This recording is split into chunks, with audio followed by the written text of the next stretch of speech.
मूर्ति को सौंपा गया है। आपको बता दें ये शोभा यात्रा के जरिए अब लखनऊ माफ करिएगा कई जिलों से होते हुए वाराणसी पहुंचेगी। आपको बता दें ये मूर्ति लगभग 100 साल पहले यानी कि 1913 के समय में ये मूर्ति चोरी हो गई थी और इस मूर्ति को एक अंग्रेज को गिफ्ट के तौर पर दे दिया गया था। इसके बाद ये अलग अलग देशों से होते हुए कनाडा पहुंच गई थी और इसके बाद आखिरकार आपको बता दें केंद्र सरकार के प्रयासों के बाद आखिरकार ये मूर्ति एक बार फिर से भारत लाई गई है और अब इसे एक बार फिर से वाराणसी के एक प्राचीन मंदिर में स्थापित किया जाएगा जहां से इसे चोरी किया गया था। तो आपको बता दें शोभा यात्रा के जरिए दिल्ली से होते हुए अलग अलग जिलों से होते हुए ये मूर्ति अब वाराणसी पहुंचेगी जहां पर इसे एक बार फिर से स्थापित किया जाएगा।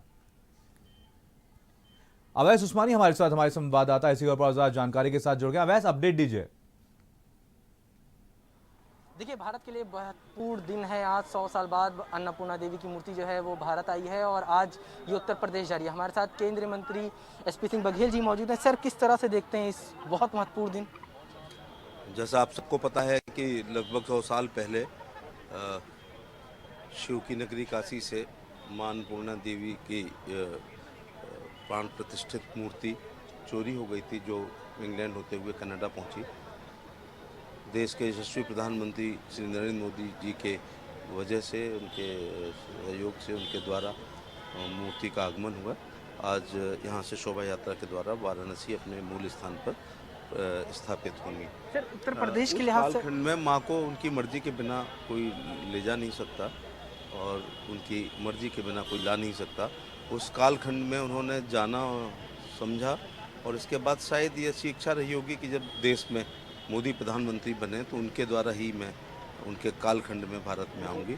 तो ये हम सबका सौभाग्य है कि मोदी जी के प्रयास से मां अन्नपूर्णा देवी हमारे पुनः हमारे घर आई हैं और अभी बहुत लोगों की घर वापसी होगी। बिल्कुल एक सवाल ये भी है कि उत्तर प्रदेश के लिहाज से अगर बात करें, काशी के लिहाज से बात करें तो कितना महत्वपूर्ण मानते हैं? बहुत महत्वपूर्ण है। हमारी माँ है और वो माँ है जिससे भगवानों में कार्यों का भी बंटवारा है। लक्ष्मी जी वैभव के लिए हैं, सरस्वती जी विद्या के लिए हैं, अन्नपूर्णा जी भोजन के लिए हैं, ब्रह्मा जी जन्म देने के लिए, विष्णु जी पालन के लिए, शंकर जी संहार के लिए, शनि भगवान न्याय एवं कानून के लिए। इसी प्रकार से अन्नपूर्णा और अक्षय पात्र की भारत में कहा गया है। उस ज़माने में सोने की चिड़िया थी, कभी हमारे यहाँ कोई भूख से नहीं मरा है। और आज भी है कि मोदी जी के नेतृत्व में 80 करोड़ लोग खाद्य वितरण प्रणाली के द्वारा भोजन निःशुल्क प्राप्त कर रहे हैं और ये सब मां अन्नपूर्णा जी की कृपा है।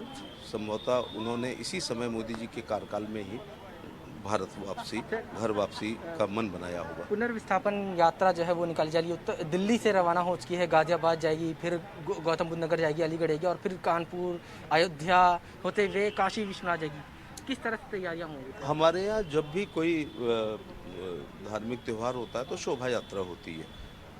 इसके पीछे केवल यही कारण है। इसका उत्तर प्रदेश के चुनाव की से लिए गए तो आप केवल टाइमिंग वाली बात है। चुनाव के 15 दिन बाद माता आती तो फिर आप क्या कहते हैं? ये तो वो समय है कि 15 अक्टूबर को ही माँ आई हैं भारत में, तो एक शोभा यात्रा के रूप में वो अपने घर जाएंगे। फिलहाल वैसे आप नजर बना रखिए, आपसे अपडेट लेते रहेंगे। फिलहाल तमाम जानकारी के लिए बहुत बहुत धन्यवाद आपका। आज पुनः स्थापित हो रही है सब धन धान्य आशीर्वाद देने के लिए और उसी का प्रतिफल है कि आज धन धान्य सबसे जो परिपूर्ण है मोदी युग में देश और भारत आज एकात्म